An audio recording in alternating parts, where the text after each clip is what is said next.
Thank you, Mr. Chair. I'm very interested in the corporate structure of MindGeek because my understanding is it's a Canadian company. You have 1,800 employees, 1,000 of them, I think, in the Montreal area. Who owns MindGeek? Yes.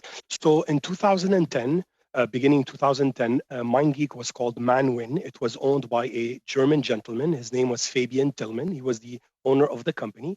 He resided in Europe. In 2013, he sold the company to a group of people, and I'll walk you through them. When he sold in 2013, we became MindGeek. Myself and David are Canadians, residents of Montreal. We are minority shareholders of the company. The majority shareholder, owning over 50% of the company, is a European national residing outside of Canada. The structure of the company has been European for 10 years. Who is the European national? His name is Bernd Bergmeyer, and he owns over 50%. He is a passive investor, not involved in daily activity. The European structure of the company dates for over 10 years. Okay, thank you. That's very helpful. What I found concerning when I was reading your terms of reference is that if people have complaints, for example, Serena Flighties or Rose Cambella or anyone else, that they have to go to the courts in Cyprus. You are here in Canada. I'm concerned that you would think that you could avoid Canadian law here, especially if we're talking about child abuse or non-consensual acts. But my question to you is, don't you think that telling someone in your terms of reference if they don't like it, a 13-year-old girl in California can take your case up in Cyprus, that you're putting more barriers, you're putting the onus on the victims, the survivors? That to me doesn't look like a corporation that's trying to do some, good fun stuff with adult entertainment and make sure that they're going to protect the survivors. Does this Cyprus thing actually, do you think that would stand up in a court of law?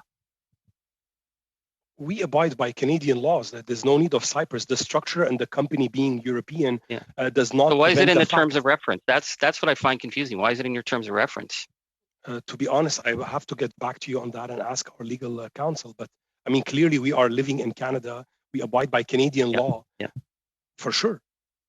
Okay, I just have a second or two left. You're specially trained experts. I think that's a really important question for us. Could you get us the training manual? Because Mr. Bowie said that they were formatters, not moderators. And I think it's really important for us to get a sense of how many you have and what training they have so that they can actually identify, the horrific videos that we referenced, whether or not that is consensual or not. Could you get us those training manuals? There's a couple things in there. I'll try and address them as quickly to be sensitive to your time.